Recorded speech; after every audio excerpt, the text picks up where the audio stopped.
Marvel Studios' She-Hulk Attorney at Law has some smashing visual effects, which is why I'm speaking with VFX supervisor Shannon Justison and Dottie Anerson. Hey folks! All right, let's jump in. Now, there are some unbelievable visual effects in the series. What was the most interesting thing about working on the series? I think the most interesting thing for doing the VFX for a show like this is that we have a CG lead, and that has never been done in a Marvel television show before because it's a little crazy. I mean, it's a huge show. There are digital humans involved, so you're creating something using a lot of input data and a lot of performance capture, but ultimately it's a CG creation that's going to be acting alongside actual human actors. It was all about making sure that we had everything in place to get the best performance recorded so that we could deliver on a She-Hulk character that represented Tatiana's acting. Still in control, no overwhelming feelings of rage. No, a normal amount of rage. So you know, walking into that room, you were gonna have a fully CG lead character. Where do you start? So if you're gonna create a fully digital character like She-Hulk, there's sort of two streams you're pursuing at the same time. The first is Viz Dev, which would be standard for any sort of CG character. We have a visual development department here at Marvel. They look at all the comic books and they look at how our story is telling her story. And then the other side of that is that we look at our casting. The important part of this is that we need to know what Tatiana looks like in order to be able to transform her in and out of She-Hulk. We in VFX subject her to a lot of scanning and photography. That then goes to build stage. That goes through multiple steps of development, making the model look as real as possible, just in terms of like the physical proportions and the physical aspect of it. So once you've done all of that digital work, you have Tatiana Maslany's performance. How do you pair the CG and her performance together? We captured petabytes of data. It was absurd how much data we pulled off the set. We actually had a really big on-set VFX team just because we had so much data acquisition to do. When we're recording mocap and HMC on set, we've got several sets of data that we're actually kind of picking up. So the mocap data actually records not video, but it is straight data. And that is purely data that's recorded to a digital skeleton. So if you had walked over to the mocap brain bar while we were recording, you could see a little skeleton running around doing Tatiana's or Mark's performances, which is pretty wild.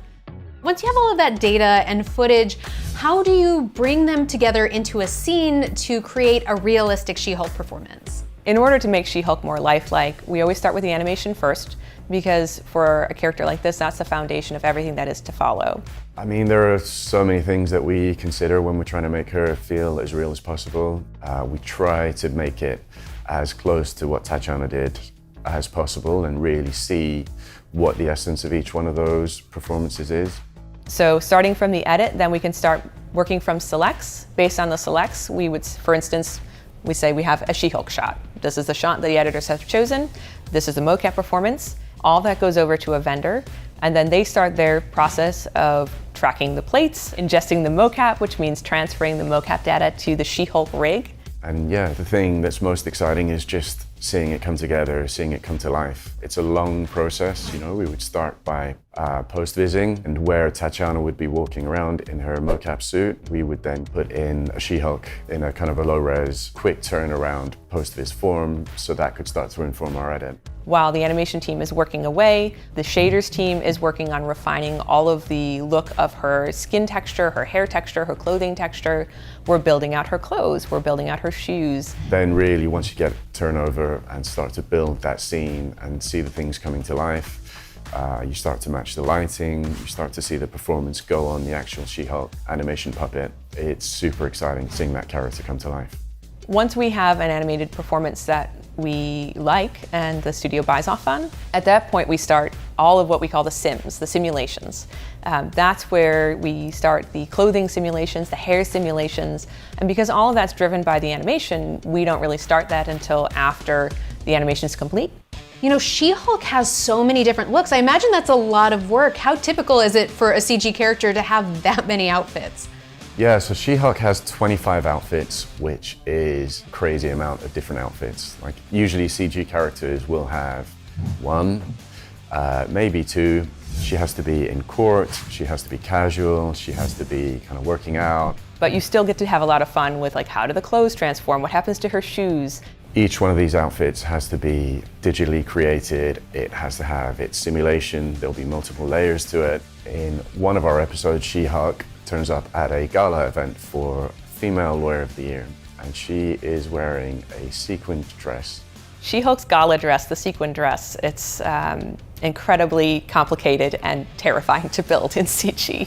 The dress is mind-blowing. It is so amazingly well done. I think there are over 1 million sequins that sparkle, they catch the light correctly, they have to be form-fitting on her, they have to flow with the dress. I'm just constantly aware of, when I'm reviewing those shots, just how, what an achievement it was to make that dress. Oh my God, that thing is incredible. It's so well done.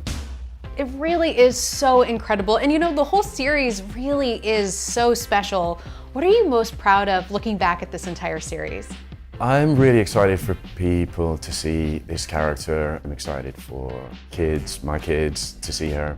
And yeah, just being involved with kind of bringing to the screen so many shots of a digital human. I am very grateful for the opportunity to be involved with something so big. I really feel like it's been an honor to be part of the She-Hulk team, especially as the VFX team. I love origin stories, and she's such a fun and witty, and she's meta, and she's just such a great character. So to be a part of her origin story is just a privilege. Oh, Shannon and Dottie, it was such a blast getting to talk with you a bit more about She-Hulk and how you bring her to life. Thank you so much. And of course, everyone, make sure you go watch all episodes of Marvel Studios' She-Hulk: Attorney at Law, now streaming only on Disney+.